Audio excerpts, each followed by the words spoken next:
बिस्मिल्लाहिर्रहमानिर्रहीम। ये पिछली वीडियो की कंटिन्यूएशन में है। आपको मैं measure of absolute and relative dispersion का डिफरेंस बता रही थी। अब मेजर ऑफ रिलेटिव डिस्पर्शन में जो पहली डिस्पर्शन आपको आनी चाहिए वो है range coefficient of the dispersion. इसको मालूम करने का तरीका ये है कि आपने जैसे कि रेंज मालूम की थी ना कि एक्स एम मैक्सिमम जो वैल्यू थी उसमें से आप मिनिमम माइनस करनी थी, तो ये ऊपर वाली चीज़ रेंज है। अब जो अगर अनग्रुप डाटा होगा तो आप अनग्रुप डाटा में मैक्सिमम नंबर देखेंगी और मिनिमम देखेंगी, उनका डिफरेंस लेंगी और न्यूमरेटर में लिख देंगी और फिर यही मैक्सिमम में मिनिमम को आपने प्लस करना है तो आपने उससे डिवाइड कर देना है, तो आपके पास range coefficient of the dispersion आ जाएगी। ये उस सूरत में आपने इस्तेमाल करनी है जब आपको कोई कहेगा, अगर आपने रेंज आपको कहा जाए कि range coefficient of the dispersion मालूम करें तो तब आपने ये मालूम करनी है।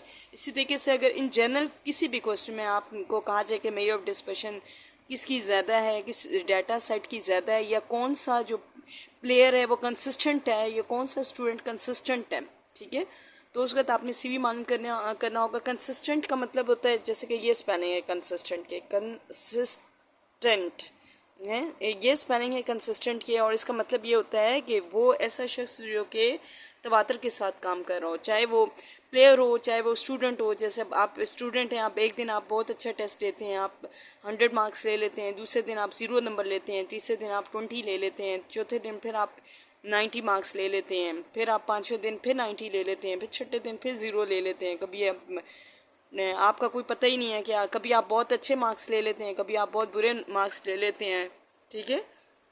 तो ऐसे जो स्टूडेंट होता है उसको कंसिस्टेंट नहीं कह सकते। कंसिस्टेंट स्टूडेंट वो होगा जिसने एक ही तरह के नंबर लिए हो। जैसे कि अगर फ़र्ज़ करें कि उसकी परसेंटेज आ रही है 50 आ रही है, तो एक दफ़ा वो 50 लेता है, अगली दफ़ा वो 55 ले लेता है, फिर एक दफ़ा ले लेता है 48 ले लेता है, फिर 52 ले लेता है, यानी 50 के राउंड अबाउट वो ले लेता है। तो ऐसे प्लेयर को भी, प्लेयर के केस में तो आप ये देखेंगे ना कि प्लेयर की परफॉर्मेंस क्या है, कि ये तो नहीं कि प्लेयर जो है कभी आउट हो जाता है, पहली बॉल पे आउट हो जाए तो उसको कंसिस्टेंट, और दूसरी दफ़ा क्या करे, फर्स्ट टाइम जब गेम खेल रहा हो तो पहली ही बॉल पे आउट हो जाए, दूसरी दफ़ा वो चल जाए तो बहुत से चौके और छिक्के मार ले, फिर तीसरी दफ़ा फिर क्या हो कि फिर वो आउट हो जाए, पहली बॉल पे ही आउट हो जाए या दूसरी पे आउट हो जाए, यानी कभी उसकी परफॉर्मेंस अच्छी हो कभी उसकी परफॉर्मेंस बुरी हो, तो इसको कंसिस्टेंट नहीं कहते। कंसिस्टेंट इसको कहते हैं जिसकी परफॉर्मेंस एक जैसी हो। तो अगर आपने किसी भी जगह कंसिस्टेंट स्टूडेंट या प्लेयर या किसी भी कैटेगरी को आपने कंपेयर करना है तो आपने उसका सीवी मालूम करना होगा, सीवी, और जिसका सीवी कम होगा वो कंसिस्टेंट होगा। ये बात आपने याद रखनी है। कंसिस्टेंट वो होगा जिसका सीवी क्या हो, जिसका सीवी कम होगा। ये बात आपने याद रखनी है कि जिसका सीवी कम होगा वो कंसिस्टेंट होगा।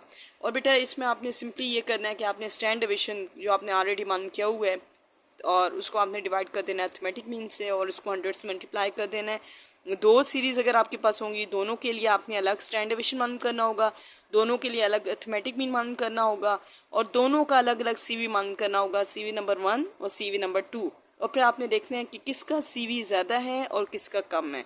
जिसका सीवी कम होगा वो मोर कंसिस्टेंट होगा, समझ आइए। तो इसको कहते हैं, और कंसिस्टेंट होने का मतलब यह है कि उसमें वेरिएबिलिटी कम है, और वेरिएबिलिटी का मतलब मैं आपको बता चुकी हूँ कि मुख्तलिफ होना, यानी कि उसका एक जैसा ही रिज़ल्ट है। उसकी जो रिपोर्ट कार्ड है उसमें फर्स्ट टर्म के, सेकंड टर्म के, थर्ड टर्म के, फोर्थ टर्म के, फिफ्थ टर्म के, सब टर्म्स के जो मार्क्स हैं वो एक जैसे हैं, यानी मिलते जुलते हैं। तो इसको हम कहेंगे कि ही और शी इज़ मोर कंसिस्टेंट।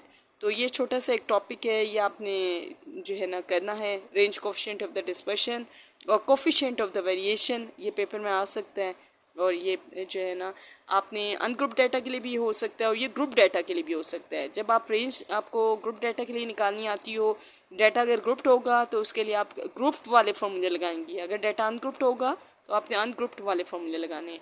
तो ये है इसका एंड। अगर आपको कोई प्रॉब्लम हो तो आप पूछ सकती हैं।